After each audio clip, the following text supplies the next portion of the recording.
Welcome, guys. Welcome to the lecture. So, expert policy of Red Sanders Wood उसको एक बार ज़रा देख लेते हैं. So, DGFT जो है under ministry of commerce and industry important हो जाता है. इसके बारे में आप थोड़ा देख लेंगे वेबसाइट पे जाके. इनकी व्हाट वी डू करके एक पन्ना आता है. किसी भी गवर्नमेंट वेबसाइट पे आप जाओगे तो what we do, who we are, ये दो चीजें हमेशा रहती है. तो उसको एक बार आप अबाउट अस, हाँ वो भी हो सकता है, उसको जरूर से देख लेना. ठीक है, तो उससे आपको कुछ इन्फॉर्मेशन मिल जाएगा. बोल राइट. तो इन्होंने अमेंड किया है export policy regarding red Sanders would that are sourced from privately cultivated land. This amendment aligns with powers conferred by the Foreign Trade Development and Regulation Act 1992 and the Foreign Trade Policy 2023. तो वो बहुत important है. क्या दो चीजें important है? Foreign trade policy और foreign trade development and regulation act 1992. तो ये ज्यादा नया है, करंट है. So this becomes important. तो अगर आपको पीआरएस की समरी मिल जाती है तो जरूर से देख लेना. ठीक है. सो यहाँ पर क्या है, इनिशियली डीजीएफटी रिवाइड्स its export policy in 2019 to allow the export of red sanders in log form and roots from privately cultivated land. Okay, including patta land. Alright. ये पट्टा लैंड जो है उसको इंक्लूड करते हुए ये जो है आपका इसको इन्होंने अपना इंक्लूड किया था. सो व्हाट इज दिस पट्टा लैंड? व्हाट इज दिस पट्टा लैंड? तो ये जो है बेसिकली बेसिकली एक तरीके का आप कह सकते हो लैंड डीड जो होता है. ओके, लैंड डीड जो होता है उस तरीके से, उस तरीके से जिससे ओनरशिप हमें पता चलती है वो रहता है. ठीक है. यस. तो रेड सैंडर्स क्या होता है? You are correct. Red sanders is just like red sandalwood. Okay, इसको आप लाल चंदन समझते हैं? लाल चंदन, लाल चंदन जो होता है वो होता है. ठीक है. सो लैंड डीड बेसिकली पट्टा लैंड जो है आपको एक डॉक्यूमेंट होता है जो मिलता है जहां पर आपका कल्टीवेशन राइट्स एस्टैब्लिश होता है. ओके.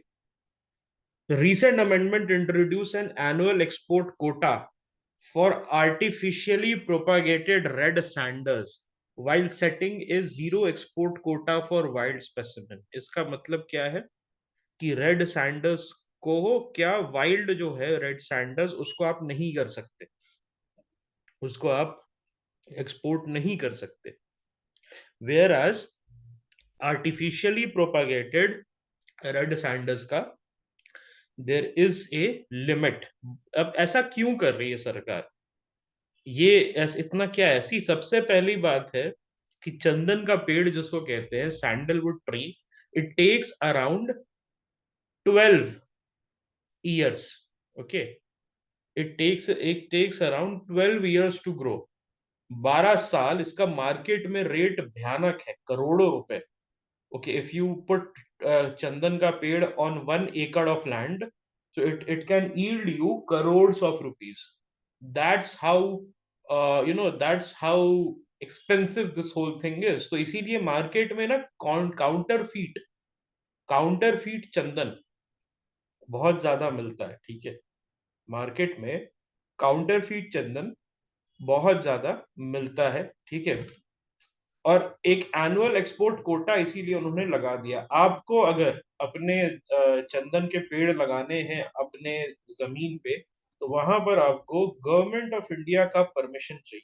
इतना यहाँ पर खराब सिस्टम है because of the whole thing कि ये एक पेड़ को काटोगे तो 12 साल लग जाएंगे रीजेनरेट होने में.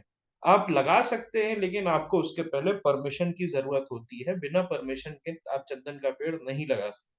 you have to get all the proper, okay, all the proper ये एक इलीगल है, लगा लो. अभी तो होता है ना इंडिया तो बाप का राज है, वो वाला सीन है. लगा ही सकते हैं, ऐसा कुछ नहीं है. लेकिन फिर समझ रहे हो ना, इफ समथिंग इज इलीगल तो इलीगल है। लेकिन अब मान लो कि इट कैन बी ये थिंग कि आप अपने दोस्तों को दिखा सकते हो, देखो देखो चंदन है मेरे बगीचे में, it's an illegal thing.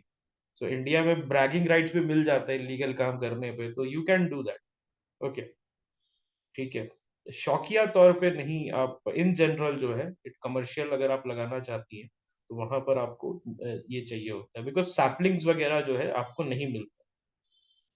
Saplings जो है इसका वो बहुत ये मुश्किल से मिलता है इसका, ठीक है।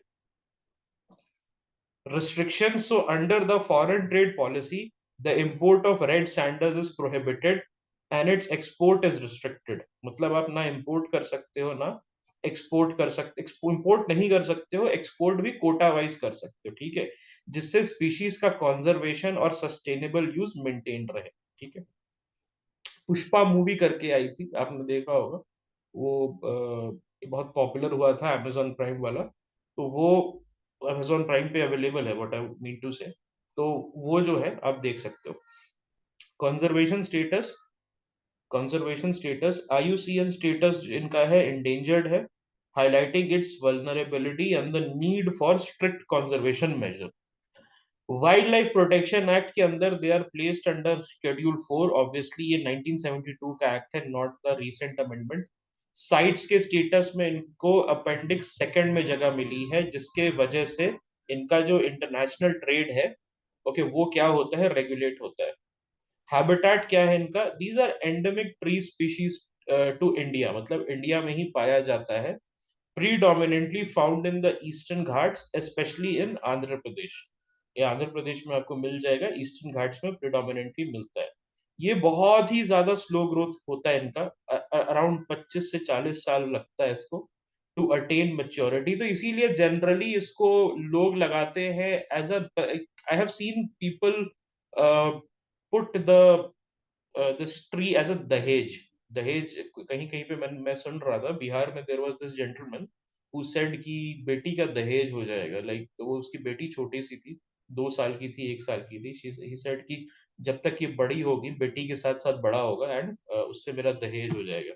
So that is something that happens, okay, that is something that happens and ये जो है एक तरीके का इन्वेस्टमेंट, ऑलराइट, ये जो है एक तरीके का इन्वेस्टमेंट लोग मानते हैं अगर अपने जमीन पे लगा रहे हैं तो, क्योंकि टाइम लगता है, ऑलराइट, ये बहुत टाइम लगता है इसको उगने में। और जनरली 12-13 साल का एक एडोलेसेंट सेपलिंग होता है या सेमाई यंग सेपलिंग होता है, उसको काट के ऐसे बेच देते हैं, ठीक है, उतना वेट नहीं करते कि पूरा पेड़ होगा 25 से 40 साल में, जनरली 12 से 14 साल में काट के बेच देते हैं। रिलेटेड न्यूज अब देखते हैं, CITES review of significant trade. तो 77th मीटिंग हुआ था साइट स्टैंडिंग कमेटी का, which removed red sanders from the review of significant trade. इसका मतलब क्या है, अच्छी बात है क्या बुरी बात है, this is a good thing, because India का जो एफर्ट है वो काम आया, और अब साइट्स का जो स्टैंडिंग कमेटी है उसको रेड सैंडर्स के एक्सपोर्ट को रिव्यू करने की जरूरत नहीं है। What is the sites RST process, तो प्लीज रिमेंबर दिस। ये ये जो है रिव्यू ऑफ सिग्निफिकेंट ट्रेड, इसको कहां से आप देखोगे, साइट्स के वेबसाइट से आप जरूर देखोगे। So this process subjects countries failing to meet their obligation regarding the trade of listed species to possible disciplinary actions including trade suspensions, okay। तो यहाँ पर क्या होता है कि अगर कंट्री फेल कर देते हैं अपने ऑब्लिगेशंस को मीट करने के लिए ऑन सर्टेन स्पीशीज फ्लोरा और फौना, तो उस वहां पर there is possible disciplinary action on them, including the suspension of trade with that particular country. CITES क्या है, it's an international agreement formulated in 1973 and enacted in 1975 following a resolution by IUCN members।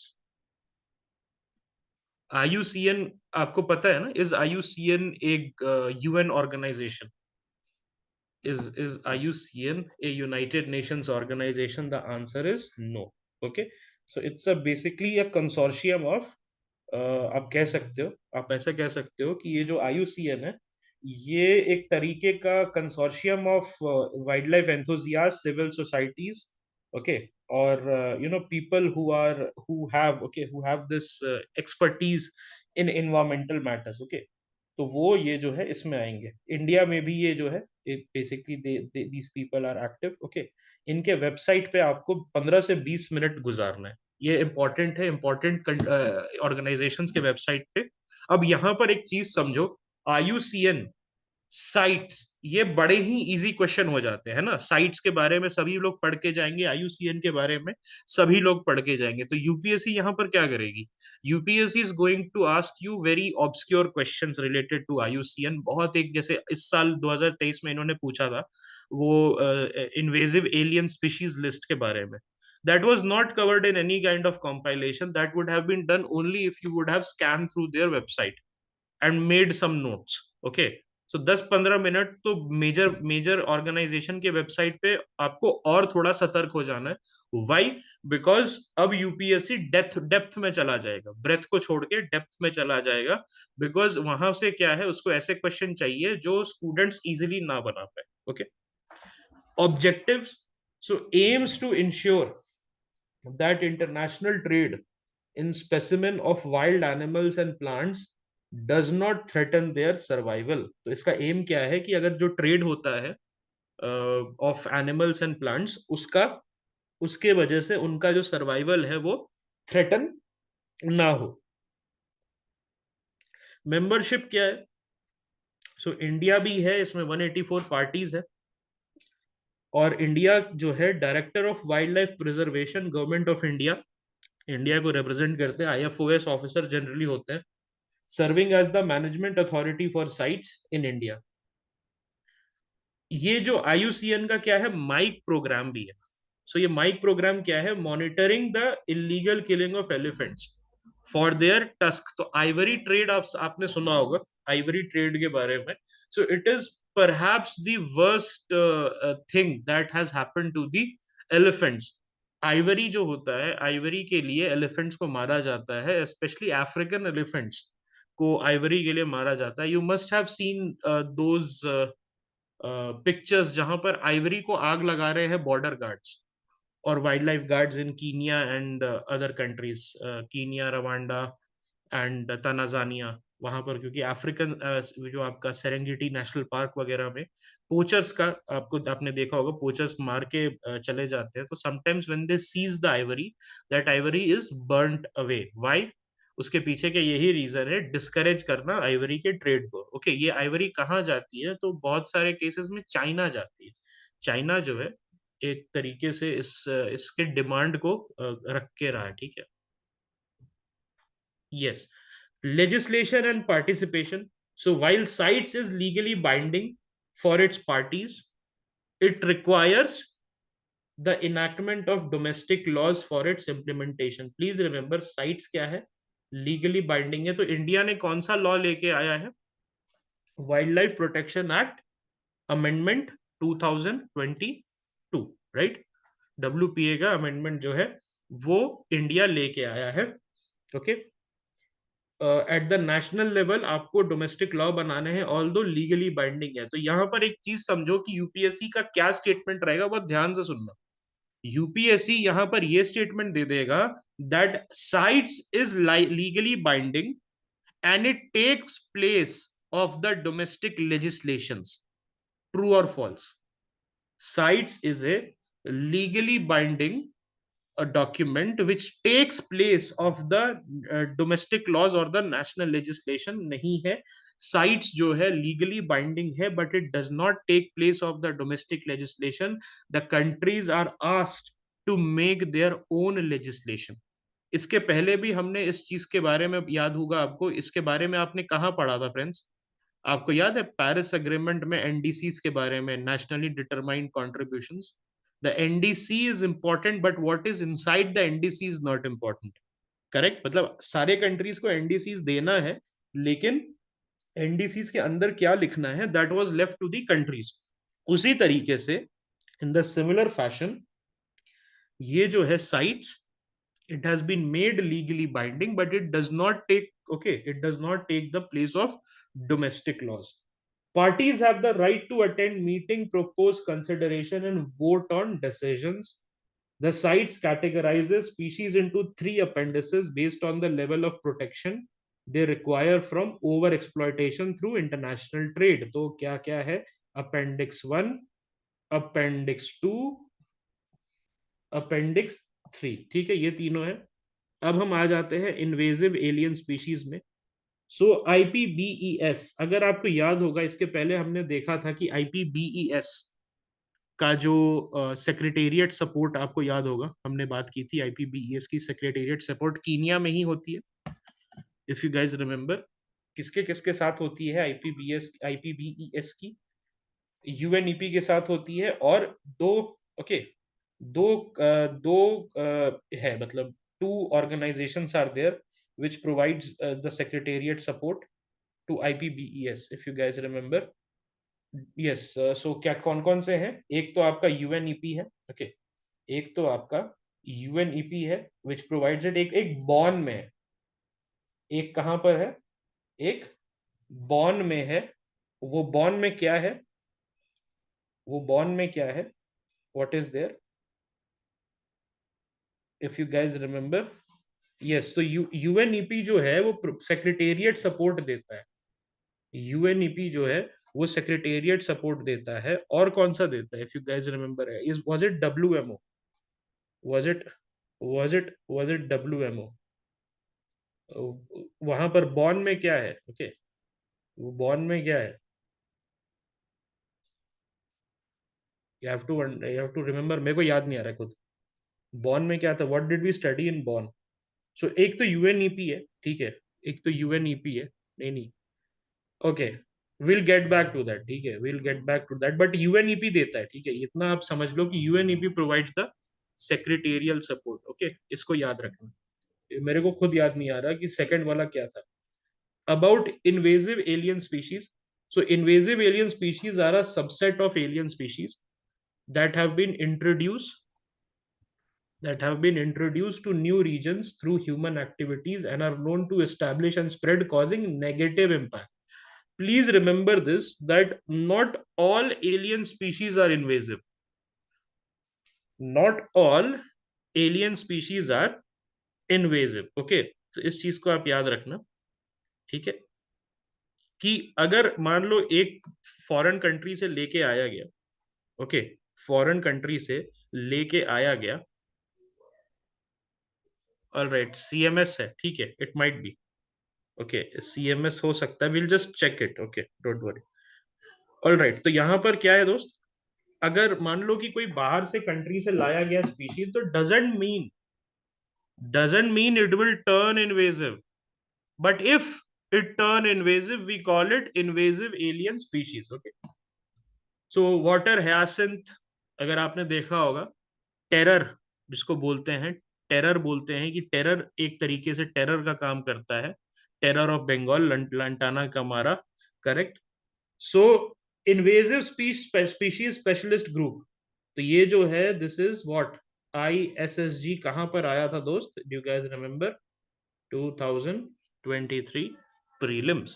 Okay, it's a global network of scientific and policy experts dedicated to the issue of invasive species, established under the Species Survival Commission of the IUCN. तो ये IUCN के अंदर था. okay, about IPBES, it's an independent intergovernmental body but not a UN entity. कौन secretariat provide करता है? UNEP ही provide करता है. ओके, UNEP होगा, दैट्स व्हाई याद नहीं आ रहा है हमें. ओके, UNEP ही है सेक्रेटेरिएट, कोई और दूसरा नहीं है. दैट्स वाई हमें याद नहीं आ रहा है, बिकॉज कुछ था ही नहीं. ऑलराइट, कभी कभी अपने ऊपर भी विश्वास कर लेना चाहिए, है ना. It aims to enhance the interface between science and policy for biodiversity conservation and sustainable use. अच्छा, एक और था तो वो भी देख लेंगे क्या है, बट अभी जो है हमें ये पता है कि IPBES का सेक्रेटेरिएट UNEP प्रोवाइड करता है. ओके, तो एक इंटरफेस प्रोवाइड करता है science and policy for biodiversity convention. तो IPBES का आप क्या करेंगे फ्रेंड्स? आप बिल्कुल IPBES के वेबसाइट पे 5 मिनट स्पेंड करेंगे. इसमें India is also a member. ठीक है, India is also a member. Asia Pacific plant protection commission, APA PPPC, APPC. Okay, India was unanimously elected as the chair of the Standing Committee of Integrated Pest Management.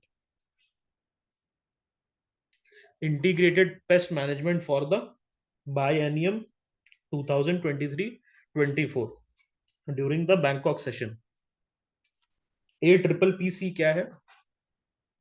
An intergovernmental organization. तो ये बहुत important है. क्या है ये? Intergovernmental organization है which fosters cooperation among countries in the Asia Pacific region to enhance plant health and protection. Obviously,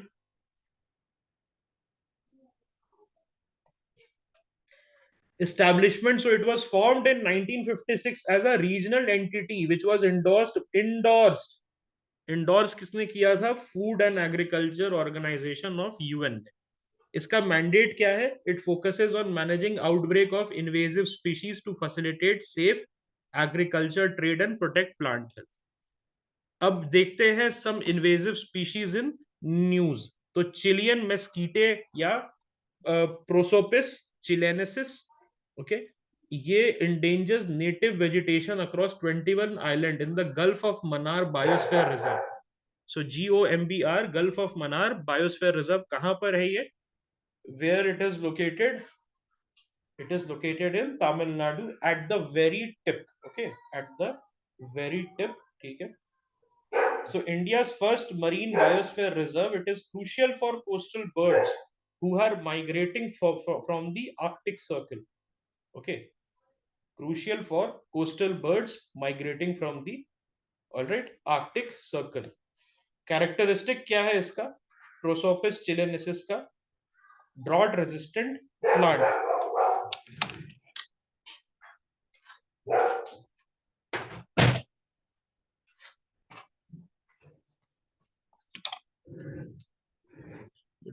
Okay, so it's a drought resistant plant. It is native to arid regions of Argentina, Bolivia, Chile and Peru. Okay, mosquito fish Gambusia affinis या Gambusia holbrooki. तो इसका क्या है? Introduction purpose क्या था mosquito fish का? So it was initially introduced globally as biological control for mosquito. तो ये करता क्या है? ये करता क्या है दोस्त? ये बेसिकली जैसे आप मॉस्किटो लार्वा देखते हो तो उस पे फीड करता है. ओके, मॉस्किटो लार्वा पे फीड करता है. Originally from the United States, but it prefers shallow waters with dense vegetation. It was first introduced in 1928 during the British rule. अब क्या हो गया? वो invasive हो गया. तो invasive species का USP क्या होता है? That they suppress the native species. A successful invasive species is a species which suppresses the native species. Okay, जिसे अब अगर आप देखोगे तो ये मॉस्किटो फिश के वजह से जो दूसरे फिशेस हैं, जो इंडियन नेटिव फिश है, वो क्या होते हैं? कपूट हो जाते हैं. ठीक है, मतलब वो खत्म हो जाते हैं. ऑलराइट, ये प्रोसोपिस जैसे चिलेनेसिस है, चिलियन मस्कीटे, वो क्यों आया था? It was a drought resistant plant, that's why. Okay, ये कहां से आया था? साउथ अमेरिका से इंडिया में आके लगा दिया गया था. Conocarpus trees. तो conocarpus tree was banned by the Gujarat government. पहले तेलंगाना गवर्नमेंट ने भी बैन किया था. So it's a genus comprising 2 species of flowering plants which are native to tropical regions. Okay, ये क्या है कि एक जीनस है जिसमें 2 स्पीशीज है फ्लावरिंग प्लांट्स की which are native to what? The tropical region. बहुत इंपॉर्टेंट है, यहाँ यूपीएससी बोल देगा temperate regions. Okay, conocarpus trees. तो क्या क्या करना है दोस्त? इन इन्वेजिव स्पीशीज न्यूज अगर है तो आपको क्या करना है? सो ये समझो ये मैं क्यों बोल रहा हूं. अब जैसे जिस बंदे ने विजन के कंटेंट टीम के बंदे ने इसको प्रोसोपिस चिलेनेसिस और मॉस्किटो फिश को कहां से बनाया होगा? कहीं इंटरनेट सर्च करके बनाया होगा? यस और no? They would have done this through internet search only. तो आपको कैसे पता कि वो तो उसने तो अपने हिसाब से बनाया है. उसने तो अपने हिसाब से बनाया नोट्स निकाल के. हो सकता है क्वेश्चन आए मॉस्किटो फिश पे, but the information that is provided here might not be sufficient. तो एक बार पढ़ना बनता है, जो यूपीएससी चाहती है, that it wants curious candidates. Okay, तो क्यूरियोसिटी यहाँ पर नेचुरल आ ही नहीं सकती, because we are not curious enough. तो हमें क्या करना होगा, क्यूरियोसिटी को मैन्युफैक्चर करना होगा। We would have to manufacture the curiosity, ठीक है। Usage, so it is often planted in public spaces due to its ornamental appearance. तो ये जो है आपका कोनोकार्पस ट्रीज, सबसे बढ़िया जो है, सबसे बढ़िया जो है, इसके अगर आप वो देख लोगे, if you will see, okay, if you will see the pictures Google image result में जाके, उससे बढ़िया चीज कुछ नहीं हो सकता। You will never forget the Conocarpus, अगर आप उसका पिक्चर देख लोगे एक बार, ठीक है। लुडविगिया पेरुवियाना, जिसको प्राइम रोज विलो भी बोलते हैं, it's a very popular, primrose तो बहुत पॉपुलर है। It threatens elephants habitat and foraging grounds in Tamil Nadu, infesting hill station swamps which are known locally as वयाल्स। तो ये जो है लोकली किस नाम से जाना जाता है, ये वयाल्स के नाम से जाना जाता है। It is native to central and south America including Peru. Okay, so ये इंपॉर्टेंट हो जाता है। प्रिमरोज ऑर्नामेंटल प्लांट है, it is known for its tiny yellow flowers and proliferates along water bodies. ये इंपॉर्टेंट है। इनका स्टेटस क्या है तमिलनाडु में, it is listed among the 22 priority invasive plants in Tamil Nadu.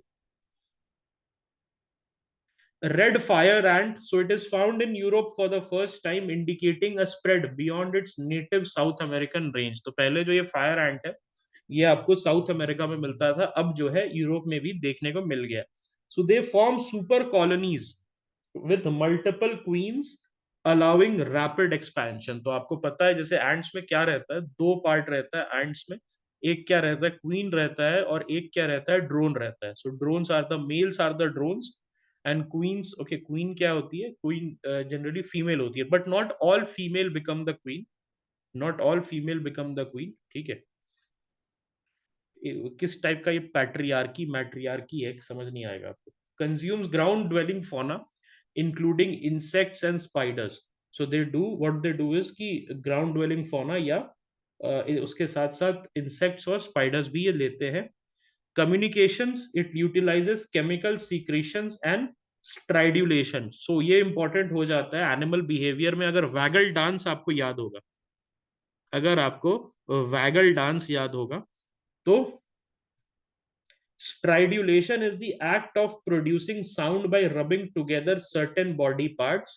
This behavior is mostly associated with insects, but other animals are also known to do such thing. तो वो देखा है आपने, एक दो बॉडी पार्ट को रब करके जो साउंड आता है, एक मच्छर भी करता है ऐसे करके अपने आपके कान के पास आके ऐसे कर देता है, तो वो उस टाइप से कह सकते हो। बट ये स्ट्राइडुलेशन जो है, ये it's a bit different, okay, it's a bit different, alright.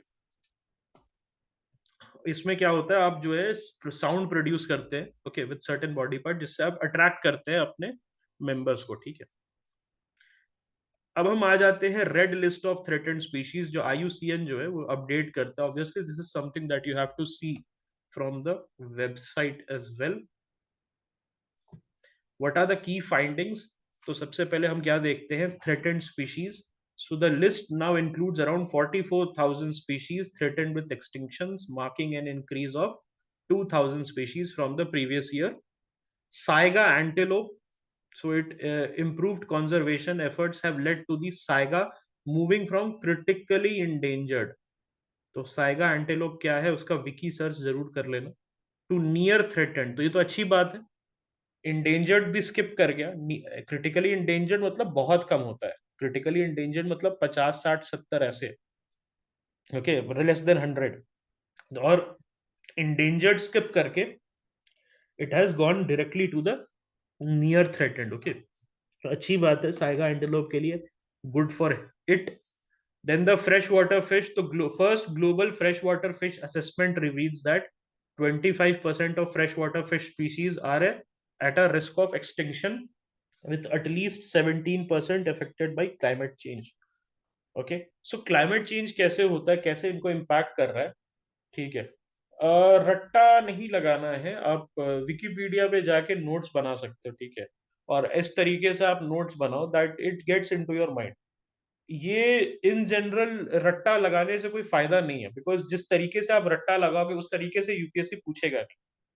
Okay, UPSC उस तरीके से पूछेगा नहीं। मल्टी स्टेटमेंट क्वेश्चन में कैसे रट्टा लगाओगे? That is the main thing that you need to keep in mind.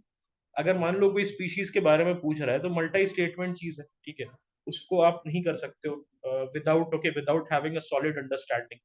तो वही मल्टीपल रिविजन्स। रट्टा इज डिफरेंट। ओके, रट्टा जो है इट इज बेसिकली रट्टा लगाओ, उगलो और नेक्स्ट डे भूल जाओ। ये वाला सीन रहता है ना कि आप रट्टा मारे अपना, रट्टा मारा अपना, उसके बाद 26 मई के बाद सारा चीज भूल गया। वो वाला सीन बेसिकली नहीं काम करेगा। सो इसके लिए क्या कर सकते हो आप? नोट्स बनाओ, इंटरनलाइज करो, थोड़ा सा क्यूरियस हो जाओ। वही मैंने बताया ना आपको, मैन्युफैक्चर करनी पड़ेगी curiosity. For example I am also not very curious about this thing, this whole species वगैरह का, although I have a degree, I have a literal degree in this matter. But जो है ये नहीं है, ठीक है, अब नहीं है तो नहीं है, क्या कर सकते हैं, बट यूपीएससी की डिमांड है तो करना पड़ेगा, ठीक है। ऑलराइट, ठीक है। अब यहां पर समझो कि फ्रेश वाटर फिश को क्या प्रॉब्लम है भाई? ओके, वाटर फिश या फ्रेश वाटर फिश को क्या प्रॉब्लम है? या प्रॉब्लम ये है दोस्त कि इतना ज्यादा ओशन का जो टेम्परेचर है वो एक्सट्रीम में जा रहा है, या तो बहुत ज्यादा हाई हो जा रहा है या बहुत ज्यादा लो हो जा रहा है, उसकी वजह से डिसबैलेंस हो जाते हैं fishes. Okay, and fishes very much respond. कभी कभार आपने देखा होगा कि एक पर्टिकुलर पॉन्ड में अचानक से सारी फिशेस मर गई। एक पर्टिकुलर पॉन्ड में अचानक अचानक से सारी फिशेस मर गई, and it might not be due to some chemical waste. Okay, ऐसा भी होता है ना कि बिना केमिकल वेस्ट डंपिंग के भी अचानक से मरना स्टार्ट हो जाती है। उसके पीछे यही होता है, because the fishes are very very sensitive to their environment. Okay, ये एक बड़ा प्रॉब्लम है इनके साथ। तो ऑब्वियसली फ्रेश वाटर फिश जो है, फ्रेश वाटर फिश असेसमेंट आपका आईयूसीएन के अंदर, इसको जरूर देखना। उसके वेबसाइट पे क्या बोलना चाह रहा है वो वहां से। सबटेरेनियन फिश इन केरला, तो 4 fresh subterranean fish species from Kerala have been assessed in this freshwater fish species. Endangered Shahji's catfish, Abdul Kalam's blind cave catfish Pangio bhujia. Okay, और वल्नरेबल में कौन है? Gollum snake head. तो कैटफिश जो है, this is a previous year theme, it's not a previous year question. अगर आपको याद होगा फिल्टर फीडिंग में यूपीएससी ने फिल्टर फीडिंग में ये ऑप्शन दिया था, आंसर उसका ऑयस्टर था। तो कैटफिश का बिहेवियर और कैटफिश को आपको विकी जरूर करना है, ठीक है। I just write it here. Red list क्या है? So it acts as a vital indicator of the health of the world's biodiversity. It provides comprehensive information on the range, population size, habitat and ecology, use and trade threats, and conservation action for each listed species. What is the criteria for assessment? It includes factors like population size, reduction, restricted geographical range, small population size and decline, very small population or living in a restricted area, and quantitative analysis of extinction risk.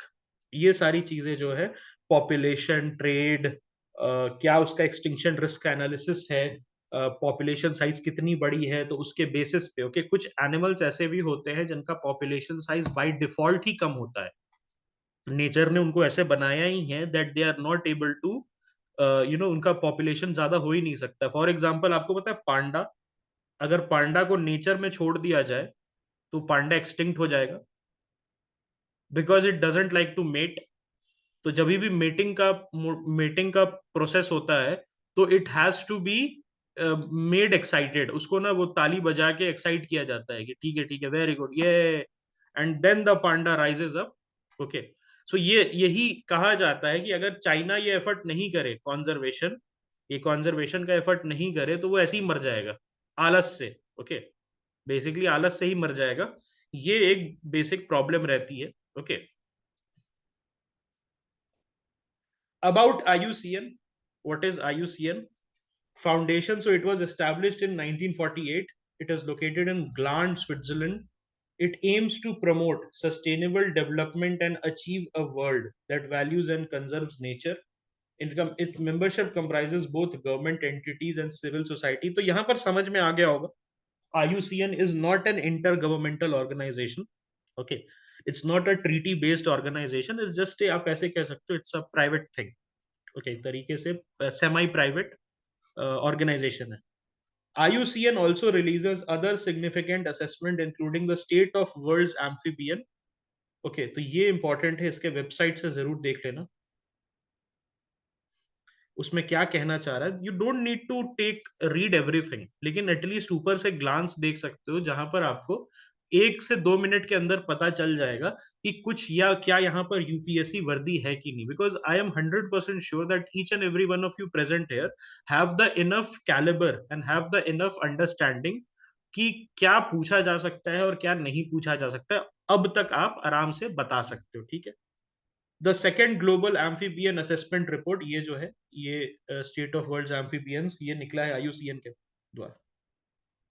अब हम आ जाते हैं protected areas in news. So protected areas in news में क्या है? अरुणाचल प्रदेश का Kamlang tiger reserve. So Kamlang tiger reserve, obviously all of these things will have to go through your wiki search. Okay, because यहाँ पर आप देख लो कि एक it's not possible. Okay, it's not possible in a compilation कि आपको सारी इंफॉर्मेशन दिया दिया जाए. तो वहां से आपको इसको एज अ बेस यूज करके आपको देखना पड़ेगा वहां पर. ठीक है, क्योंकि जब विकी पे जाते हो तो हाइपर लिंक्स भी होता है. And when you click on one hyperlinks तो आपका नॉलेज जो है मल्टीप्लाई होते रहता है. And that is how you are going to build your curiosity. You have enough time and you can do that. So first ever butterfly walk and nature trail event जो है Kamlang tiger reserve में बनाया गया था. कहां पर है ये दोस्त? This is located in the Lohit district. कहां पर लोकेटेड है? Lohit district of Arunachal Pradesh. इसका क्लाइमेट क्या है? इसका क्लाइमेट जो है वो सब ट्रॉपिकल है. ओके, इसका क्लाइमेट जो है वो सब ट्रॉपिकल है. इसका इसका नोटेबल फीचर क्या है? Glow lake within the reserve. So there is a glow lake within the Kamlang reserve. It is recognized as an important bird area by BirdLife International. So again, BirdLife International के आप क्या करोगे? Website पे जाके देखोगे कि इनका क्या प्रोग्राम है इंपॉर्टेंट बर्ड एरियाज का. रिवर्स कौन कौन से हैं? कामलांग, तावा, लांग. ओके, इंपॉर्टेंट है. फॉरेस्ट टाइप्स ट्रॉपिकल, टेम्परेट और अल्पाइन. ये जो है आपका फॉरेस्ट टाइप है. Flora and fauna, snow leopard, clouded leopard, tiger, Himalayan palm, civet और hornbill. Obviously all of these are going into your wiki search. Burra Chapori wild life sanctuary. So Burra Chopori Wildlife Sanctuary में rhinoceros have returned after 40 years. Location कहां पर है? South bank of Brahmaputra. It is part of the Lao Khowa Wildlife Sanctuary and it acts as a buffer of the Kaziranga Tiger Reserve. Okay. Bird life has classified as an important bird area. Bird life जो है, it has classified it as an important bird area. Forest type क्या है? It's a wet alluvial grassland, riparian, semi-evergreen forest. Okay. What does riparian means? आपने सुना होगा ना, upper riparian state, lower riparian state. So ये क्या इससे related है? वाटर से रिलेटेड है. क्या ये वाटर से रिलेटेड है? इसका मतलब रिपेरियन का मतलब है वेट लैंड टाइप का. ओके, वेट लैंड टाइप का. Okay, yes, these are contiguous. These are in general contiguous. Why it is made contiguous? Obviously, animals can move. अगर contiguous नहीं होता है तो वहां कॉरिडोर बनाया जाता है. वहां पर क्या बनाया जाता है? कॉरिडोर बनाया जाता है एंड उसके थ्रू ये एनिमल्स मूव करते हैं. और दूसरी चीज होती है बफर जोन का भी कंसेप्ट आपने समझा होगा. तो बफर जोन का कंसेप्ट इसीलिए एग्जिस्ट करता है ताकि एनिमल रिस्ट्रिक्ट ना हो जाए एक पर्टिकुलर एरिया में, उसके बाद भी उसको इनफ मिल पाए. तो हैबिटेशन जनरली सपोज जैसे असम है, Assam is majority forested. Okay, तो it make sense for them to have contiguous areas जहां पर एनिमल्स रह पाए. ठीक है. Riparian is related to water. Okay, when I say upper riparian state, lower riparian state, तो lower riparian मतलब water receive हो रहा है, upper riparian state water वहां से जा रहा है. तो when I say that a particular area is riparian, तो इसका मतलब मार्शी, वेटलैंड टाइप का वहां पर ज्योग्राफी है। Flora and fauna, so great Indian one horn rhino आपको यहां मिल जाएगा, tiger, leopard, Bengal florican, black necked stork आपको जो है ये मिल जाएगा। Lemru elephant reserve, LER, so यहाँ पर there has been a denotification of coal mines under the corridor which has been accepted by the Ministry of Coal, Chhattisgarh में है। इसका पर्पस क्या है? To prevent human animal conflict with migrating elephants from Odisha and Jharkhand. तो ये Hasdeo Arand forest में है which are known as the lungs of Chhattisgarh. Okay, Jharkhand का Palamu tiger reserve, PTR, so construction of 4 soft release centre for chitals, Palamu tiger reserve में। तो how many tigers are there in the Palamu tiger reserve? 50, 100 और 20? There are 0। Okay, there are 0 tigers. ठीक है, इस चीज को याद रखना। और बहुत सारे tiger reserve of this country, they have close to 0 tigers और 0 टाइगर्स। ओके, क्योंकि टाइगर्स का पॉपुलेशन जो है कहीं कहीं पे कॉन्सेंट्रेटेड है, जैसे मध्य प्रदेश, कर्नाटक। ओके, इन सारे एरियाज में। बर्ड लाइफ इंटरनेशनल ने इसको एक इंपॉर्टेंट बर्ड एरिया बता रखा है। रिवर्स नॉर्थ कोयाल, औरंगा और बुरहा रिवर जो है यहाँ से जाता है। कौन सा फॉरेस्ट है यहाँ पर? Mixed deciduous forest. Okay, India में सबसे ज्यादा फॉरेस्ट कौन सा है? एवरग्रीन फॉरेस्ट है, ट्रॉपिकल एवरग्रीन फॉरेस्ट है, डेसिडुअस फॉरेस्ट है, एल्पाइन है। सबसे ज्यादा डेसिडुअस है। Okay, it is the deciduous forest which is most abundant. Obviously that is something that we will study in geography as well. Flora and fauna, so tigers, leopards and wolves. Okay, ये आपका यहाँ आ गया। डाम्पा tiger reserve Mizoram में। Okay, कहाँ पर है? मिजोरम में है आपका डाम्पा टाइगर रिजर्व। ये discovery of new toad species, okay, ये मिला है यहाँ पर वेस्टर्न मिजोरम में, लुशाई हिल्स के पास में है। लुशाई हिल्स आपको याद होगा, ब्लू माउंटेन के हमने पढ़ा था when we were studying about Mizoram geography. Obviously last year पढ़ा था, अभी नहीं, बट जो जो लास्ट ईयर थे हमारे साथ उनको याद होगा। Bird life international, important bird areas. And यहाँ पर जो है Khawthlang, Tuipui and Teri. Okay, Khawthlang, Tuipui and Teri rivers flows through that. Forest types क्या है? Tropical evergreen to semi evergreen. Okay, so evergreen forest आपको वहां पर मिल जाएगा, आपको मेघालय, असम में भी वहां पर भी आपको मिल जाएगा। एंड ये जो मेघालय और असम में, you might think about it from this angle कि वहां पर क्या होता है मेघालय और Assam. There are two places which you might be knowing, Cherrapunji and Mawsynram. Cherrapunji and Mawsynram, जो सबसे ज्यादा वर्ल्ड में जो है बारिश कहाँ पर होती है? चेरापूंजी और मॉनसम रैम में होती है। These are the two place, at least India में होती है, वर्ल्ड का नहीं कह सकते, बट इंडिया में जो है सबसे ज्यादा इन दो प्लेसेस में बारिश होती है। तो वहां पर obviously it makes sense to have evergreen tree, because अगर साल भर आपको इनफ बारिश मिलता है तो वेजिटेशन भी उसी तरीके से रिस्पॉन्ड करे। What are the flora and fauna? तो hoolock gibbon, tiger, leopard, clouded leopard, golden cat, Himalayan black bear, ये सारे जो है फ्लोरा और फौना आपका इसमें रहता है। Obviously all of these are going into your wiki search. Kadalundi Vallikunnu community reserve, तो कम्युनिटी रिजर्व का क्वेश्चन आया था दोस्त, if you guys remember. Community reserve जो है 2023 के प्रीलिम्स में this had been a question. So ये जो है concerns over shrinking mud flat ecosystem affecting shore birds. So location क्या है इसका? केरल में है। It is historically known to Greek traders as Tyndis. Okay, India's first river front community reserve, तो ये इंपॉर्टेंट हो जाता है। This is something which is important. It was introduced in Wildlife Protection Amendment Act of 2002. It can serve as a buffer zone or corridor between established protected area. ये है क्या? I'm talking about community reserve. So ये buffer zone की तरह काम करता है. It is governed by the Chief Wildlife Warden of the state. WPA 2002 amendment से आया है ये.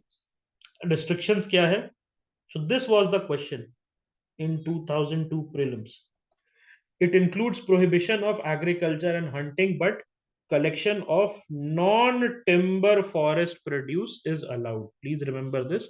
आप हंट नहीं कर सकते हो, एग्रीकल्चर नहीं कर सकते हो, लेकिन नॉन टिम्बर फॉरेस्ट प्रोड्यूस जो है वो अलाउड है. रिवर क्या है? कादालुंदी रिवर है. फॉरेस्ट टाइप कैसा है? मैंग्रोव फॉरेस्ट है. 8 species of mangroves, crabs, crustaceans. Again this becomes important. Crustaceans का जेनरिक फीचर्स यूपीएससी इस टाइप से आजकल पूछ रही है. ऑटर्स वगैरह यहाँ पर आपको मिल जाएंगे. ओडिशा में देवड़ीगढ़ wild life sanctuary, it has recorded as a high prey density. कहां पर है? हीराकुड डैम के पास है, महानदी रिवर में. महानदी रिवर कहां से निकलती है? Mahanadi river originates from Chhattisgarh. Okay, Mahanadi river originates from where? It originates from Chhattisgarh. Okay, correct.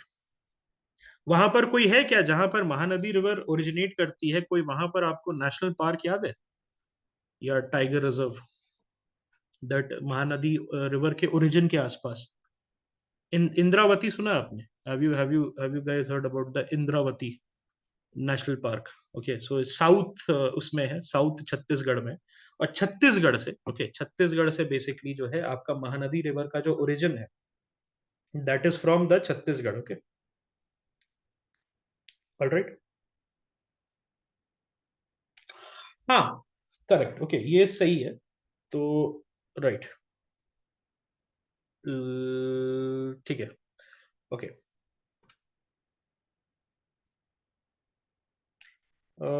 Dry deciduous forest है. Indian bison, tiger, leopard, wild boar, sambar, chousingha. Okay, all these are, all these are, ठीक है. There Simlipal tiger reserve, STR, it is unique for melanistic tiger. तो सिंपलीपाल में melanistic tiger आपको मिलेंगे, जहां पर 10 में से 16 टाइगर वेयर मेलानिस्टिक. और यहाँ पर जो है why they are melanistic? Because of mutation in the Taqpep gene. Okay, Taqpep gene जो है वहां पर इनका म्यूटेशन हो रहा है. So they have broadened stripes. उसके वजह से क्या हो रहा है? ब्रॉडेंड स्ट्राइप्स की वजह से टैकपेप जीन हो रहा है. लोकेशन क्या है इनका? Mayurbhanj district, which is added to UNESCO's man and biosphere programme. Bird life का important bird area. Conservation, it is identified as a distinct genetic cluster receiving CSS IDWH funding. So what is this? What is this CSS IDWH? तो ये जो है इन particular, okay, इन particular ये जो है basically आपको क्या कर रहा है? फंड कर रहा है. ठीक है, ये जो है इंटीग्रेटेड डेवलपमेंट के लिए, ये बेसिकली आपको फंड कर रहा है. किसके लिए? इंटीग्रेटेड डेवलपमेंट के लिए. Okay, of wild life habitat.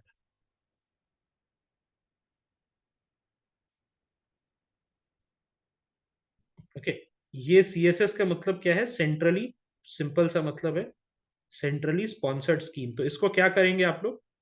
CSS IDWH को आप लोग विकीपीडिया, विकासपीडिया से, नॉट विकीपीडिया, विकासपीडिया से जरूर आप पढ़ेंगे. ठीक है, ऑलराइट. इंडिया में मिलता है, ऑल ओवर वर्ल्ड में मिलता है मेलेनिस्टिक टाइगर, ऐसी बात नहीं है. आपको कैप्टिविटी में तो मिल ही जाएगा, लेकिन इंडिया में जो है, इंडिया में आपको वाइल्ड में सिंपलीपाल में मिलेगा.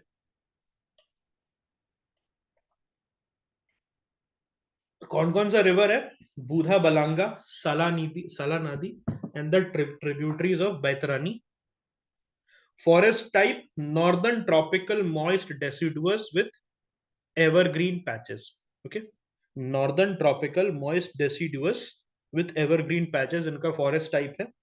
Flora and fauna sal, tiger, elephant, hill myna, leopard, sambar and giant squirrel. Okay, इसका पार्ट है. Tamil Nadu, Mukurthi national park. Mukurthi national park में there have been increased vigil to curb poaching. Location Nilgiri hills है. It is part of Nilgiri biosphere reserve adjacent to Mudumalai and silent valley national park. Bird life, important bird areas, mountain grasslands and shrublands, shola forest. Okay, ये सारा जो है forest types है. Flora and fauna rhododendron. Okay, ये important है because this is a previous year question. Raspberries, blackberries, barking deer, Indian elephant, panther, Indian leopard, jackal, ये सारी चीजें मिल जाएंगी. ऑलरेडी इसको मैंने लिस्ट में डाल रखा है विकिपीडिया के लिए। Kalakkad Mundanthurai tiger reserve, so there has been legal plea to restrict entry for protection. Yes, southern western ghats, which is part of Veerapulli and Kilamalai Reserve Forest within Agastya Malai Biosphere Reserve.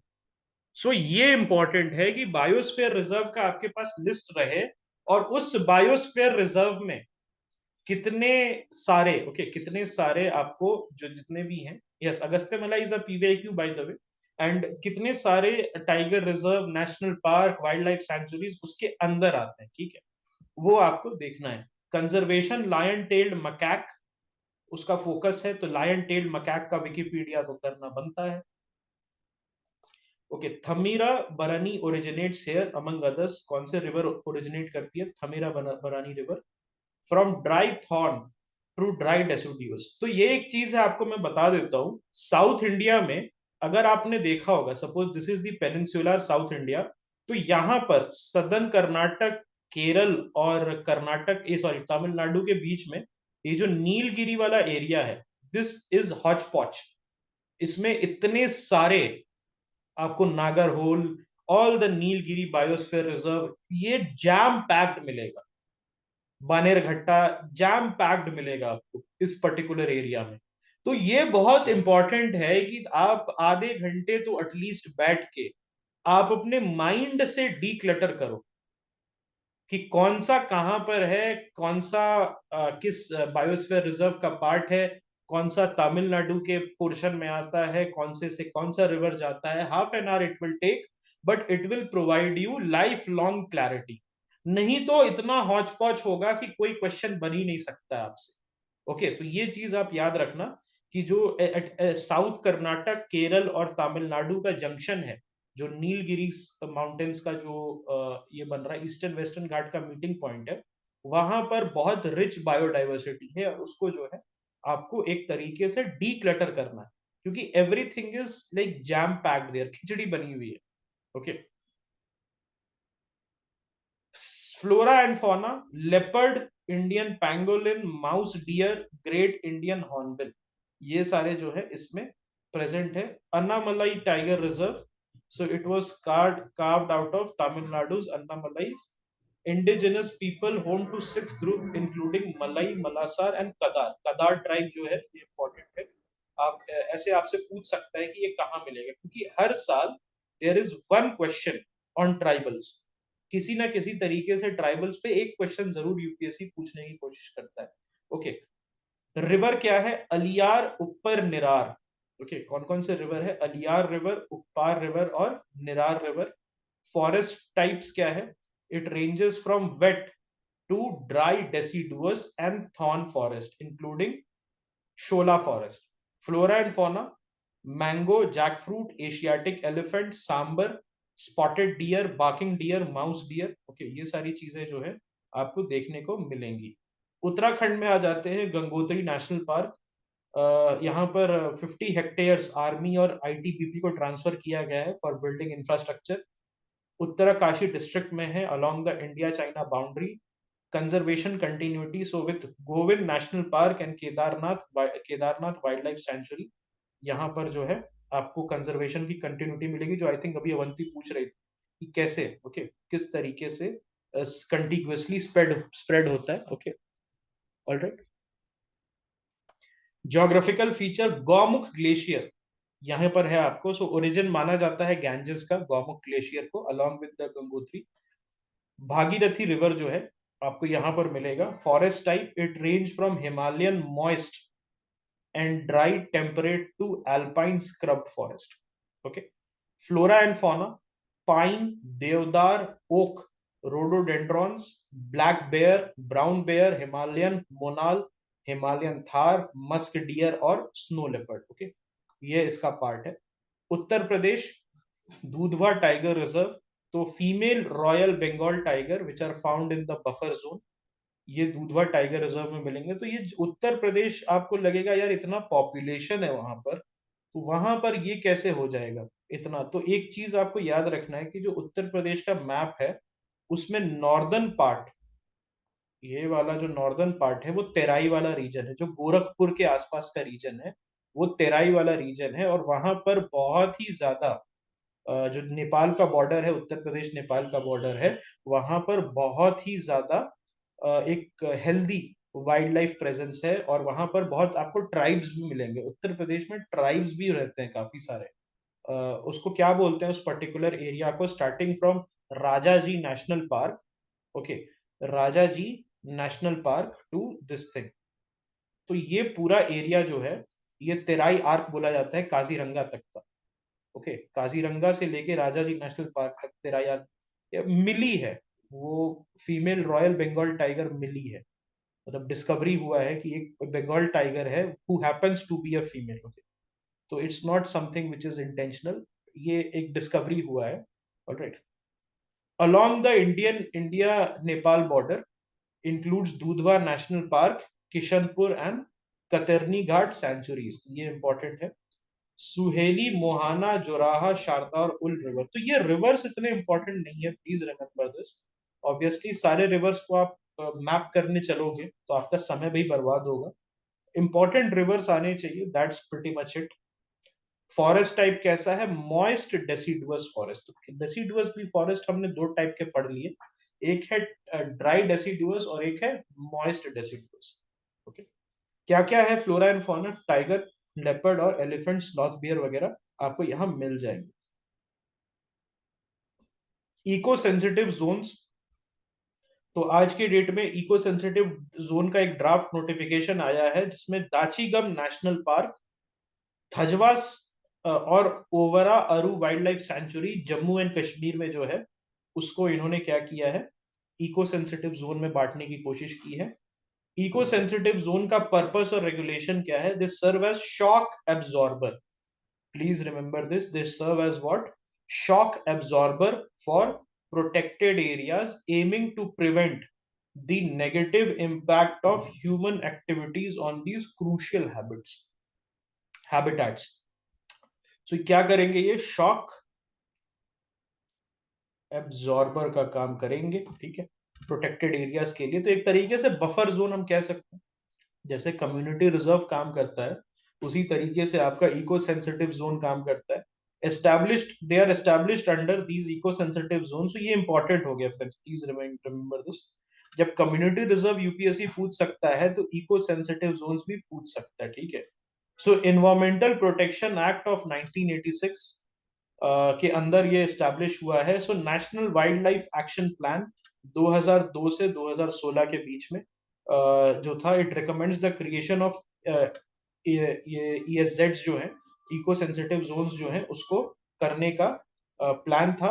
And उन्होंने क्या कहा कि land within 10 kilometres of the boundaries of national parks and wild life sanctuary should be designated as सच।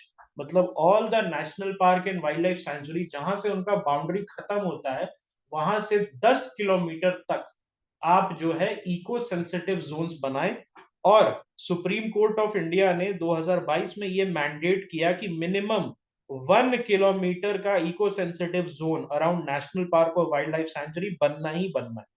ये बहुत important हो जाता है friends.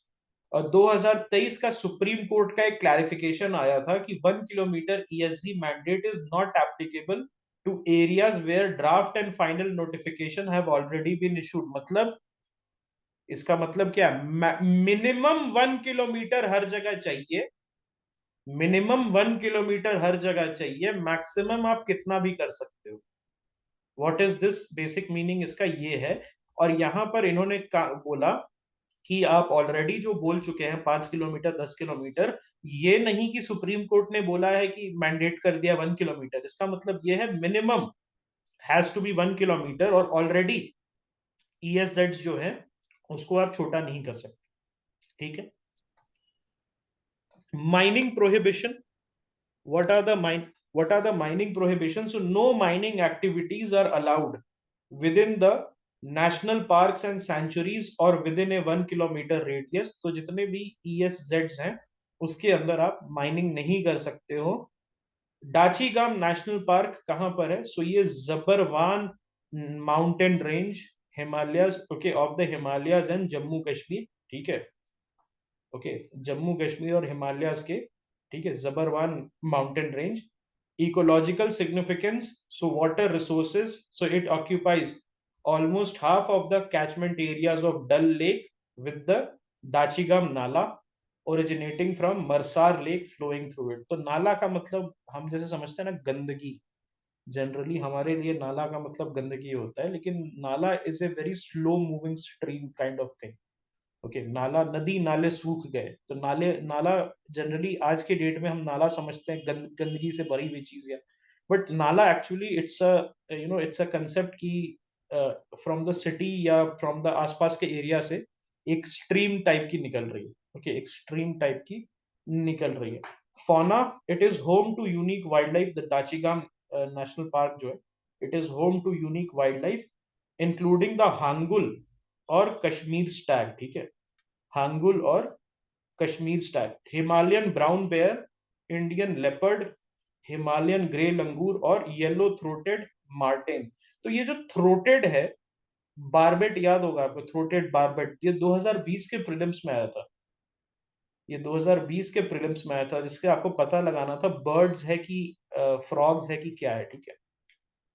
Flora, so it exhibits a typical Himalayan moist temperate forest environment featuring diverse species such as the Kashmir elm, white willow, Himalayan poplar, apricots and oak.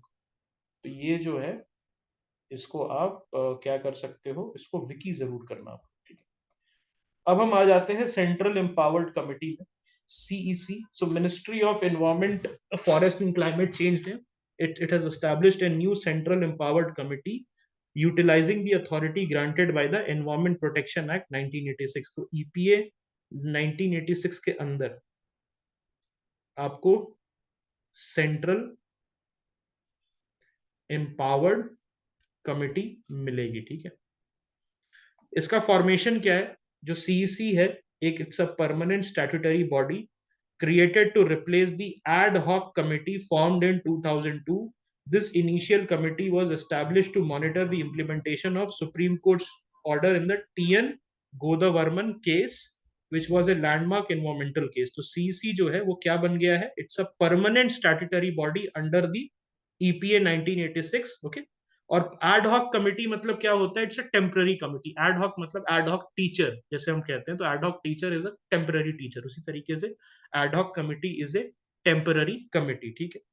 Composition क्या है, it consist of a chairman and 3 expert members, chairman और 3 expert member से ये बनता है, who are appointed for 3 years with the possibility of 1 extension until the age of 60। Okay, so ये जो है चेयरमैन और 3 एक्सपर्ट मेंबर से बनता है, जहां पर 3 साल तक आप अपॉइंट हो सकते हो, जहां पर आपको 60 साल तक आप सर्व कर सकते हो सीसी में। Chief coordinating officer is a serving officer not below the rank of DIG of forest director in the government of India, okay, DIG of forest director in the government of India, ठीक है। all members must possess significant experience in environment, forest and wildlife management, ठीक। function monitoring and compliance, so CEC is tasked with monitoring the implementation of Supreme Court's order। इसको ये क्या करेगा, जो Govind Ram case जो है इनका यहाँ पर, Godavarman, not Govind Ram, Godavarman case जो है, गोदा वर्मन केस को वो मॉनिटर करेगा। It also addresses applications and grievances from any aggrieved person regarding any environmental issue. CEC का jurisdiction जो है, it will span the entire country, please remember this। recommendation by CEC that are contested by a state are referred to the central government, और central government जो है उसका जो decision होगा वो फाइनल और बाइंडिंग होगा। तो CEC can come, please remember this, C central empowered committee जो है वो आ सकता है आपका, इसको ध्यान देना। United Nations forum on forest, तो recently United nation forum on forest news में था। सो it was established in 2000 by the इकोसॉक, UN इकोसॉक as a subsidiary body. तो United Nations forum on forest ये है क्या, it's a subsidiary body of UN इकोसॉक। अब क्या करना है यहाँ पर, इकोसॉक के वेबसाइट पे जाके आपको बेसिक चीज देखनी है, और यूएनएफएफ जो है उसके भी वेबसाइट पे आप जाएंगे और वहां पर आप थोड़ा सा प्रोबिंग करेंगे। तो इंडिया इसका मेंबर है, it is comprised of all member state of the United nation. India एक फाउंडिंग मेंबर है, प्लीज रिमेंबर दिस। एक क्वेश्चन आया था 2021 में न्यूयॉर्क डिक्लेरेशन के ऊपर, न्यूयॉर्क डिक्लेरेशन ऑन फॉरेस्ट के ऊपर, तो वो आपको याद होगा। ऑलराइट, तो इसीलिए वो इंपॉर्टेंट हो जाता है। United Nations forum on forest, इसका specialised agency, okay, involve in forest management and conservation. Objective and themes, तो ये जो है बेसिकली यूएनएफएफ जो है ये इंप्लीमेंट क्या कर रहा है, sustainable forest management and advancing the goals of United nation strategic plan for forest 17 से 30। तो सस्टेनेबल फॉरेस्ट मैनेजमेंट होता क्या है, let us check what is the sustainable forest management. So it's a holistic approach to forest management that seeks to ensure forests continue to provide essential goods and services for current and future generation. Sustainable growth का आपको पता होता है मतलब क्या रहता है, आज के जनरेशन यूज करे in keeping in mind the tomorrow's generation. Okay, so when that happens तो उसको सस्टेनेबल डेवलपमेंट कहते हैं। तो उसी तरीके से सेम पर्पस पे या सेम प्रपोजल पे सस्टेनेबल फॉरेस्ट मैनेजमेंट आपका बना है। इम्प्लीमेंटेशन ये वॉलेंटरी सर्टिफिकेशन सिस्टम के थ्रू, मतलब दिस इज नॉट फोर्स्ड, ये वॉलेंटरी सर्टिफिकेशन सिस्टम के थ्रू किया गया है। Okay, as highlighted by the UN forest instrument, it is supported by other UN declaration such as the New York Declaration on Forest, which aims to halt forest loss globally. Okay, so ये New York declaration आपका 2021 prelims का portion है। What is forest certification? So it acts as a mechanism for monitoring, tracing, and labeling forest products to ensure the quality of forest management that shall meet certain standard. तो certify क्यों करते किसी चीज को, ताकि वो किसी स्टैंडर्ड पे खड़े खड़े उतरे, वो हम देखते हैं फॉरेस्ट सर्टिफिकेशन के through. Between 2010 and 2021, area of forest land under certification scheme has increased by 35%.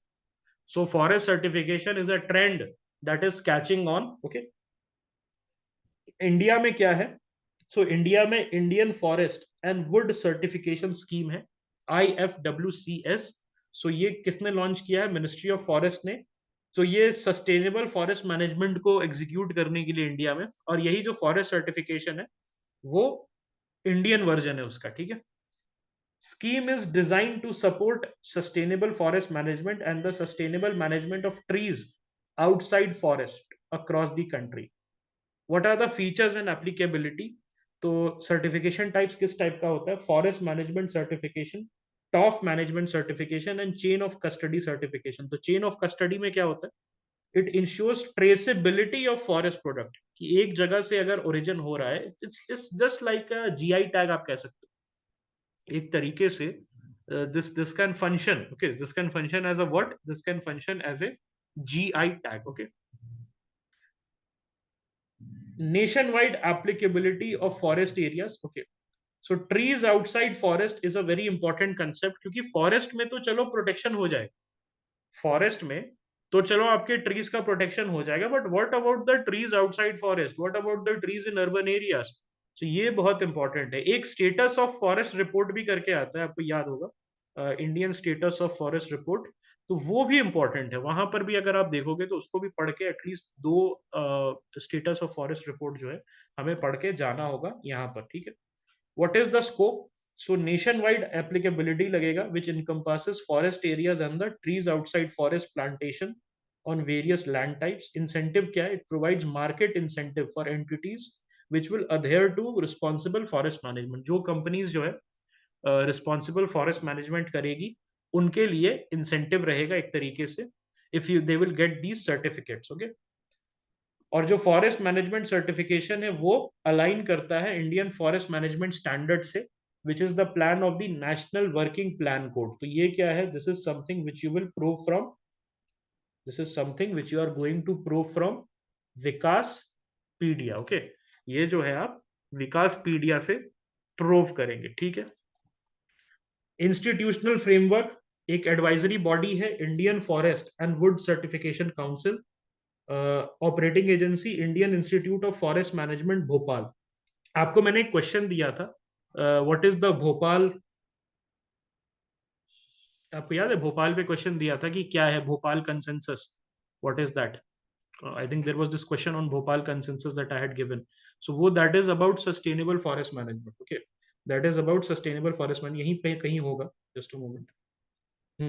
Bhopal India process या Bhopal consensus, that is basically for forest management. Okay. What is National Working Plan Code 2023? So it was first adopted in 2004. उसके बाद 2014 में इसका amendment हुआ था, और उसके बाद NWPC 2023, it aims at the scientific management of forest and the introduction of new approaches in forest management. Indian Forest Management Standard IFMS, it incorporates a set of 8 guidelines which focuses on various aspects like soil and water conservation, forest productivity, etc.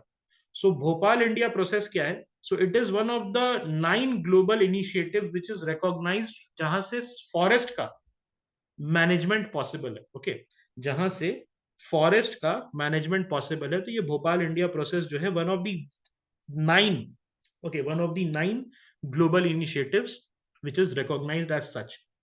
अब हम आ जाते हैं international tropical timber organisation पे, ITTO।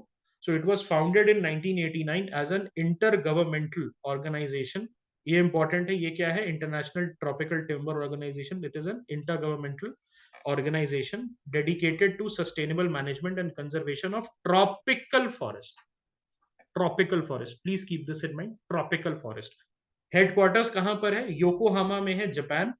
It comprises 76 countries including India. Obviously India include होगा, why? Because we have a good chunk of tropical forest. Okay, governing body, it was overseen by the International Tropical Timber Council, ITTC, इसको देखता है। अब हम आ जाते हैं accredited compensatory afforestation, ACA में। So ministry of coal has proposed using 579 hectares of reclaimed land under the accredited compensatory afforestation. Compensation कब दिया जाता है? कॉम्पनसेशन कब दिया जाता है, ये आप बताओ। कॉम्पनसेशन जब आप कुछ हटाते हो, जब डैमेज होता है, तब आप देते हो। सो ये जो है, ओके, ये जो है, ऑलराइट, ये जो है कोल कोल मिनिस्ट्री क्या करती है, जब भी उनको कोयला कोयला को, खदान को निकालना होता है, तो उसको फॉरेस्ट को क्लियर करती है। ओके, फॉरेस्ट को क्लियर करती है, तो उसी के against it wants to compensate. तो जो है मिनिस्ट्री ऑफ कोल जो है, वो 579 हेक्टेयर्स ऑफ रिक्लेम्ड लैंड पे अपना फॉरेस्ट लगाएगी एज अ सॉरी, आप कह सकते हो as a sorry for clearing और damaging all the forest for mining purposes. So it was introduced under the forest conservation rules, very important, forest conservation rules, PIB summary important हो जाता है इसका। ACA facilitates proactive afforestation to secure approval for non-forestry use of forest land. Okay, mechanism, so it allows both individuals and government entities to cultivate vegetation on fallow land. ये जो आपका accredited compensatory afforestation move है, it allows individuals और government to cultivate vegetation on fallow land which can then be sold to project developers needing to fulfill compensatory afforestation targets. तो basically individuals हो या कोई government organisation हो, वो क्या कर सकता है, किसी फैलो लैंड पे जहां पर जनरली ज्यादा जिसमें रीजनरेशन नहीं हो सकता है, वहां पर वो वेजिटेशन को कल्टीवेट करेगा और उसके बाद उसको सेल करेगा, किसको? उन डेवलपर्स को, उन प्रोजेक्ट डेवलपर्स को जिनको कंपनसेटरी अफॉरेस्टेशन करने का टारगेट्स मिला हुआ। So compensatory afforestation is mandatory under the Forest Conservation Act for any non-forestry use of forest land. अगर आपने कोई भी नॉन फॉरेस्ट यूज किया है फॉरेस्ट लैंड का, मतलब फॉरेस्ट लैंड को क्लियर करके कुछ भी आपने डेवलप किया है, तो you have to do compensatory afforestation. 100 पेड़ काटोगे तो 100 पेड़ आपको कहीं पे लगाना होगा। ओके, वो कहां से आता है? फॉरेस्ट कंजर्वेशन एक्ट के थ्रू आता है। Obviously this is something that is needed to be studied through the PRS. Okay, now let us come to the Global Forest Watch. तो it was established by the world resources institute. तो इसके website पे आप जरूर जाके देखिएगा, फिर आप कभी नहीं भूलिएगा ग्लोबल फॉरेस्ट वॉच के बारे में। Under the forest frontiers initiative, so GFW जो है, it global forest watch, it began as a network of NGOs who are monitoring forest. किसका मैकेनिज्म? मैकेनिज्म इस तरीके से है कि आप वेजिटेशन को कल्टीवेट कर सकते हो एक पर्टिकुलर एरिया पे। ओके, और सपोज आपने एक पर्टिकुलर एरिया पे पेड़ लगा दिए और फिर उसको आप सेल कर दिए आपने कि ये लो जी, आपके लिए मैंने पेड़ लगा दिया, आप इसके बदले मुझे पैसा दे दो। Alright, this is something that can be done. आपके पास मान लो जमीन है, ऑलराइट, आपने उस पर पेड़ लगा दिया, ऑलराइट, ठीक है, एंड यू सेल दैट। एक तरीके से कार्बन क्रेडिट जैसा नहीं हो गया? एक तरीके से कार्बन क्रेडिट जैसा नहीं हो गया कि ठीक है, मैंने अगर फैलो लैंड पे वेजिटेशन ओके कल्टीवेट कर दिया और उसके बाद मैंने किसी दूसरे डेवलपर को जिसको सही में जरूरत है कंपनसेटरी एफॉरेस्टेशन का, उसको मैंने बेच दिया कि आप इसको ले सकते हैं, आप इसको दिखा सकते हैं। डेवलपर्स के पास उतना टाइम नहीं रहता। It is just like carbon credit. Why carbon credit became popular? क्या हर कंपनी के पास इतना टाइम है दैट वो ऑफसेट करे? जैसे अभी रिलायंस का एग्जांपल दिया था कि it had to put a lot of money. Okay, junior Ambani का एक पेट प्रोजेक्ट बन गया था, बट एक तरीके से आप देखोगे तो इतना मनी टाइम एफर्ट लगता है। सो उसके जगह ये जो है थोड़ा सा महंगा पड़ता है, but it is a more efficient mode, जहां पर you don't have to freight over these things. Correct, आप ऐसे कह सकते हो, राइट। आप डेवलपर इंगेज करेगा, very very similar to carbon credit, if they can do these things. In collaboration with the University of Maryland, WRI updated the Global Forest Review on the GFW platform, जिसमें India भी included था। WRI क्या है?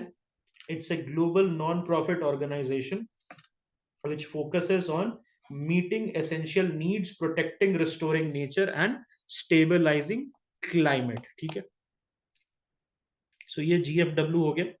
अब हम आ जाते हैं कोलैबोरेटिव पार्टनरशिप ऑन फॉरेस्ट, जिसको हम CPF के नाम से जानते हैं। So it is created in 2001 by a resolution from the UN इकोसॉक। तो बहुत इंपॉर्टेंट है, UN इकोसॉक में जाइए आप वेबसाइट पे, उसका इन्वायरमेंट पेज खोलिए और सारा जितना भी कोलैबोरेशन है, जितना भी पार्टनरशिप्स है, जितना भी उसका इनिशिएटिव्स है, उसके बारे में आपको पढ़ना है। ओके, इट CPF जो है इसका collaborative partnership on forest, it's an intra agency partnership aimed at forest conservation. It aims to enhance the contribution of all types of forests and trees outside forest towards the 2030 agenda for sustainable development। Alright, ये क्या है, ये क्या करना चाह रहा है? It aims to enhance the contribution of all types of forest and trees outside TOF. अभी मैंने बताया था आपको टॉफ के बारे में, ट्रीज आउटसाइड फॉरेस्ट, जो कि urban areas, semi urban areas, rural areas, basically जो जो ट्रीज फॉरेस्ट में नहीं है उनको भी कवर कर रहा है। ठीक है, it supports the work of UN forum on forest. तो ऑब्वियसली UNFF भी हमारे लिए एक इंपॉर्टेंट है। ठीक है,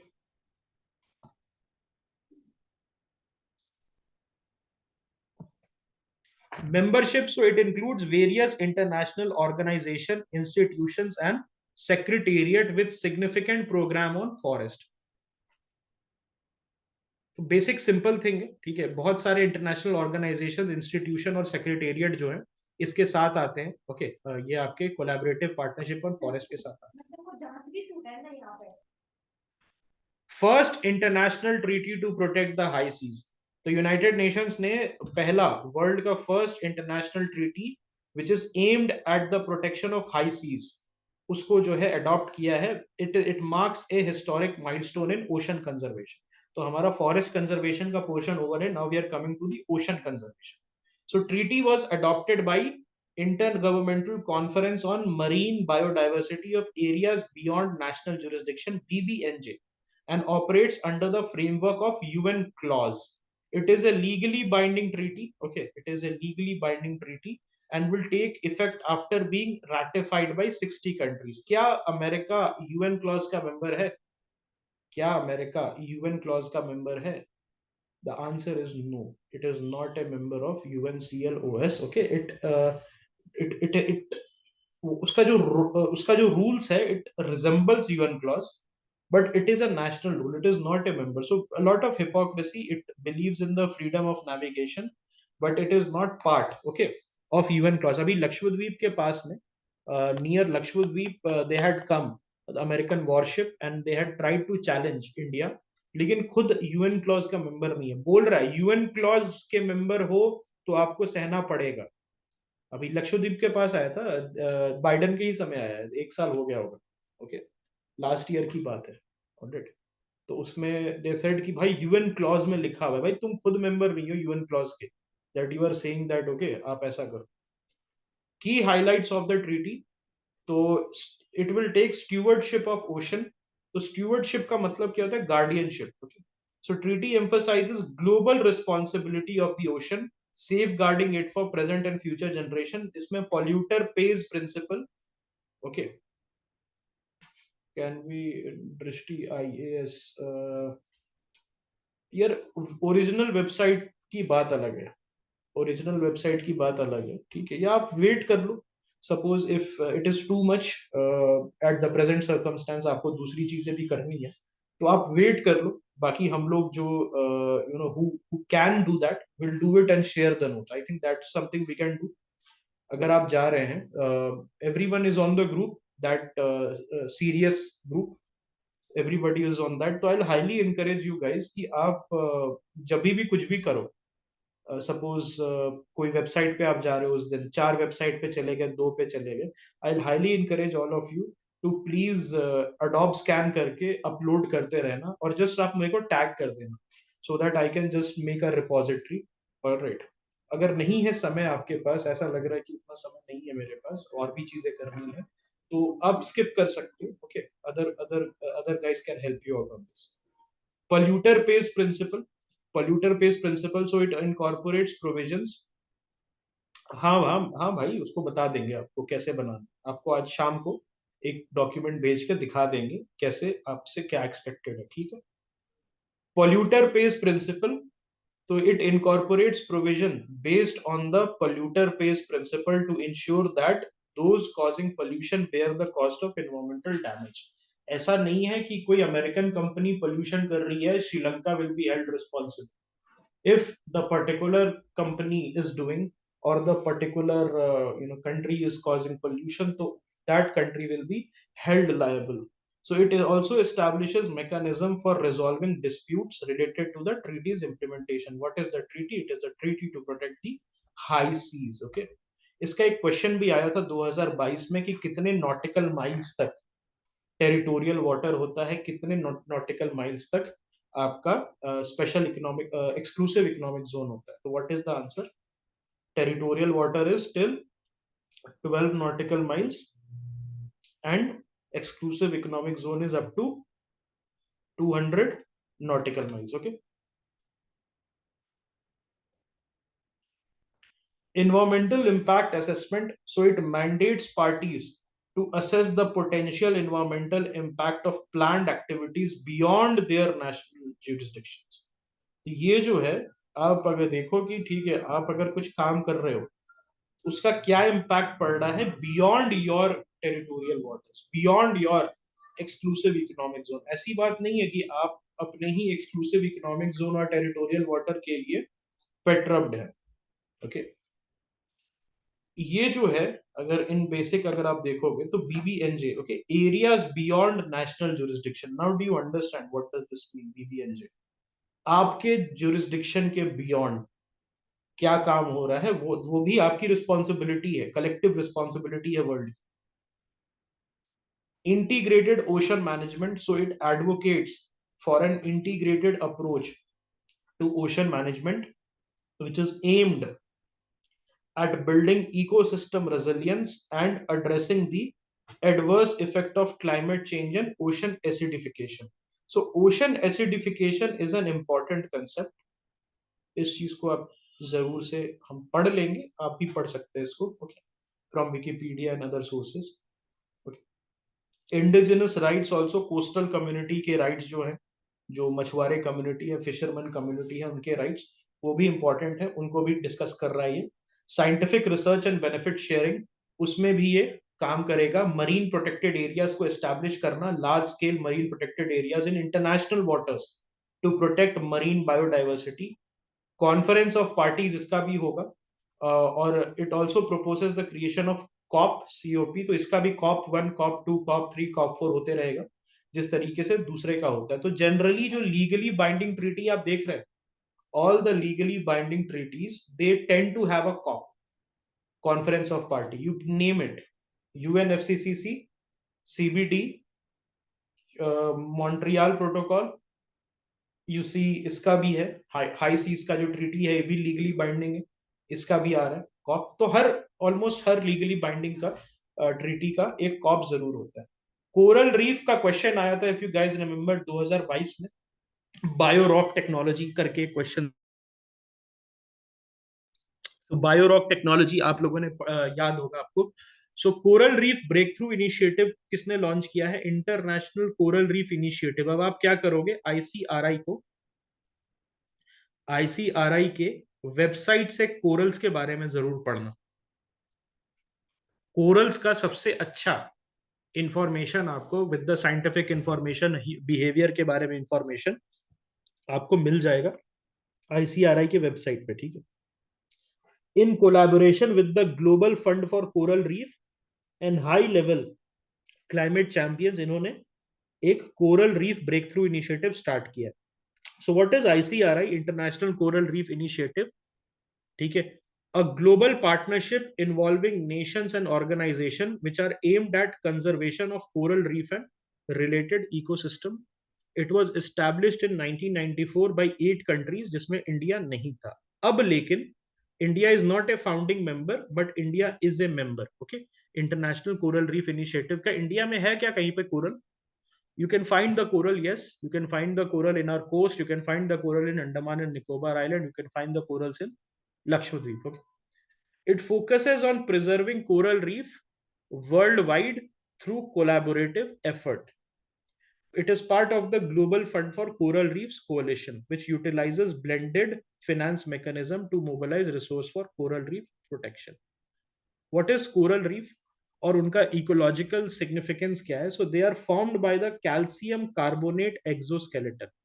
ये कैल्शियम कार्बोनेट एक्सोस्केलेटन से बनते हैं of marine invertebrates, and they house thousands of individual corals known as polyps, okay. आपने सुना होगा about this polyps, coral polyps. So ये जो है, इनके अंदर कोरल रीफ जो है वो कैल्शियम कार्बोनेट एक्सोस्केलेटन से बनता है, लेकिन उसके अंदर इंडिविजुअल कोरल्स रहते हैं जिसका नाम है polyps. They are found in 45 countries, India में भी पाया जाता है सबसे ज्यादा ऑस्ट्रेलिया और कैरेबियन एरियाज में आपको मिल जाएगा। इंडिया में कहां पर है? Gulf of Kutch, gulf of Mannar, Andaman and Nicobar और लक्षद्वीप में, ठीक है। स्टैग हॉर्न कोरल अभी न्यूज में था। सो स्टैग हॉर्न कोरल का ये क्या है? It is crucial for the study of structural integrity of the Caribbean coral reefs.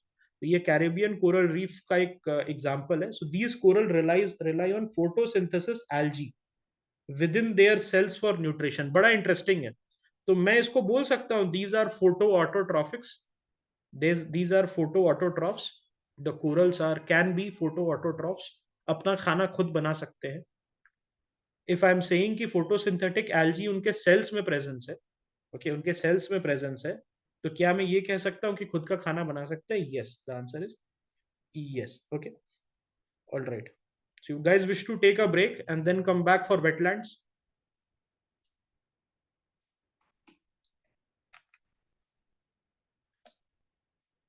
Okay.